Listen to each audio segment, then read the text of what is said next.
Bonjour à tous, vous êtes dans Brushing, l'émission qui donne du volume à vos marques, disponible tous les mois sur tf1pub.fr. Au sommaire, Volkswagen parraine TF1 Rendez-vous Sport. Les téléspectateurs sont invités à apparaître dans les billboards de la marque et on vous dévoile les fictions qui arrivent sur vos écrans cette année. Le genre ne s'est jamais aussi bien porté. C'est parti pour le mois d'octobre. La rentrée est déjà bien entamée et vous n'avez pas encore repris le sport. Il est peut-être temps de s'y mettre car cela pourrait vous faire passer à la télé, rien que ça. L'initiative vient de Volkswagen. Les téléspectateurs se filment, postent leurs vidéos sur les réseaux sociaux #monrendez-vous-sport et ils se retrouveront peut-être à l'écran sur TF1 en billboard de l'émission présentée par Grégoire Margoton le dimanche après le 20h. Regardez. 2 minutes chrono pour tout savoir de l'actualité sportive. C'est le pari de TF1 Rendez-vous Sport, une nouvelle pastille présentée par Grégoire Margoton. Diffusée tous les dimanches, elle bénéficie d'un emplacement exceptionnel juste après le journal de 20h. Pour le sponsoriser, un annonceur tout aussi exceptionnel, Volkswagen. Nous sommes sponsors majeurs de la FFF depuis 2014 et on a adoré cette proposition d'opération parce qu'elle nous permet une présence interactive à une heure de très forte audience sur un nouveau créneau.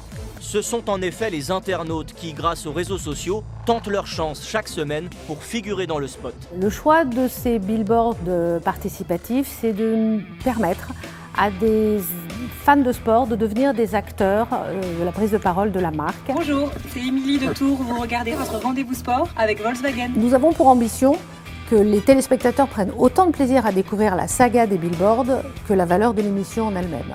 En fait, c'est un format inédit pour une participation inédite. C'est un dispositif innovant et ambitieux qu'on a imaginé main dans la main avec l'agence DDB, puisqu'on est en production real-time via de la curation des réseaux sociaux et une livraison hebdomadaire d'une nouvelle créa. Au final, je trouve que ce qui est très intéressant dans le dispositif, c'est qu'il démontre que l'innovation ne passe pas forcément que par la technologie, mais aussi par des emplacements médias inédits ou par des mécaniques de prise de parole sur des formats qui pourraient apparaître comme standardisés. Cette opération, effectivement, elle illustre parfaitement notre façon de collaborer avec Volkswagen depuis janvier 2017. On a basé cet accompagnement sur plusieurs points, une veille continue sur les innovations médias, une proactivité, une proximité avec nos interlocuteurs, ce qui permet en fait d'être très réactif sur des sujets importants et notamment de saisir des opportunités quand on les juge vraiment stratégiques pour l'annonceur. Au final, c'est le symbole de la relation de confiance qu'on a commencé à instaurer avec la marque Volkswagen, qui est basée sur les valeurs clés de Remind PhD, bienveillance, transparence, qui pour nous sont les valeurs clés pour une bonne collaboration. La fiction française a clairement le vent en poupe. Difficile de ne pas se laisser emporter par les scénarios ambitieux du Secret d'Élise ou de La Menthe. Les comparaisons avec le cinéma sont désormais systématiques et les téléspectateurs ne s'y trompent pas. Ils sont de plus en plus nombreux à suivre le genre. En exclusivité, nous vous dévoilons le line-up de la saison avec Marie Guillaumont, la directrice artistique de la fiction. Fidèle, curieux, ouvert, le public se passionne pour les histoires que TF1 invente pour lui chaque semaine. Modernisée, la fiction se pare aujourd'hui de nouvelles lettres de noblesse. La chaîne affiche clairement une ambition, celle de réinventer le genre. La fiction est un genre à part entière, c'est un genre qui est largement plébiscité par le public, mais qui est aussi largement plébiscité par les talents, que ce soit les réalisateurs, les auteurs, les comédiens. Ils ont tous envie aujourd'hui de défendre un rôle à la télévision. Et on peut dire aujourd'hui que la fiction est un rendez-vous pour le public, un rendez-vous pour les talents et un rendez-vous pour les marques. Alors, la fiction française s'est jamais aussi bien portée. Pour preuve, le palmarès des meilleures audiences l'an dernier, dans lequel la fiction française de TF1 occupe 27 des 30 meilleures places de fiction, toutes chaînes confondues. Après un bilan positif l'an dernier, TF1 s'est inventé une nouvelle saison riche et variée. Parmi les genres représentés, le thriller. Un guilty pleasure pour le public, mais aussi pour les comédiens, qui prennent un malin plaisir à endosser ces rôles sombres. On a ouvert cette saison avec La Menthe, une mini-série très événementielle, un thriller très noir avec Carole Bouquet, Fred Testo et Jacques Weber. Et cette série était plébiscitée par le public. Je crois qu'on a rassemblé plus de 900 000 téléspectateurs en replay, ce qui était un chiffre extrêmement satisfaisant. On va évidemment continuer avec des mini-séries événementielles. Le public de TF1 découvrira bientôt Insoupçonnable. Insoupçonnable, c'est l'adaptation de The Fall, une série anglaise avec Gillian Anderson. Et c'est Emmanuel Seigné qui reprendra le rôle de Gillian Anderson avec Melville Poupeau, Claire Kem et un casting incroyable pour une mini-série de 10 x 52 minutes extrêmement haletante. Autre événement, ce sera Le Tueur du Lac. C'est un polar thriller autour d'un tueur en série qui sévit dans la région d'Annecy. On vient de terminer aussi le tournage et le montage d'une mini-série de 6 x 52 minutes. Là, on est dans un vrai thriller. Ça s'appelle Les Innocents, avec Thomer Sisley, Odile Villemain et Olivier Marchal. TF1 se veut miroir de la société, mais d'une vraie société dans toute sa richesse et diversité. Pour la mettre en lumière, la chaîne s'applique à la mettre en image au travers de ses fictions. Le genre de la comédie dramatique s'y prête particulièrement.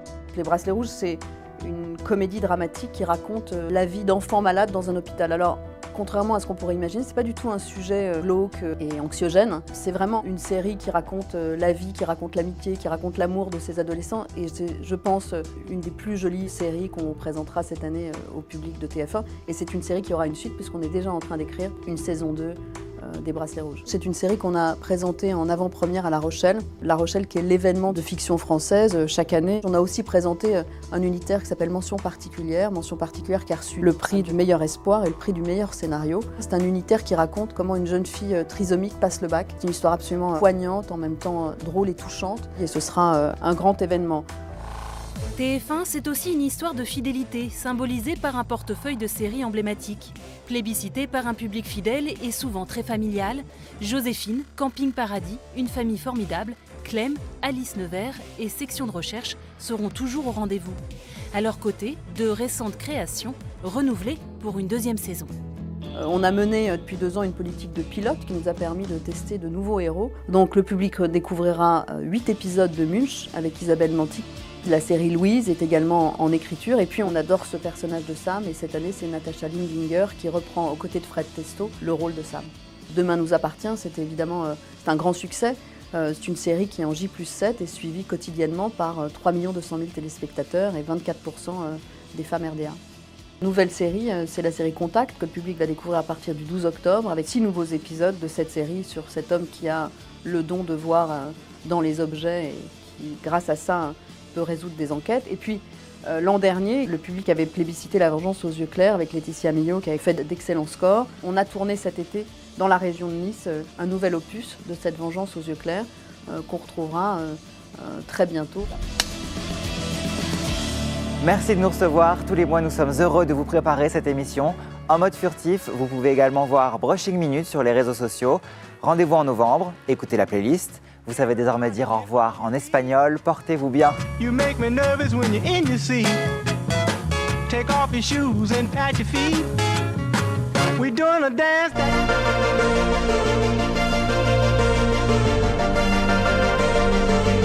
You're a little bit too late, but I got my way. Look what I've done. Broke out your trust while I've been on the run.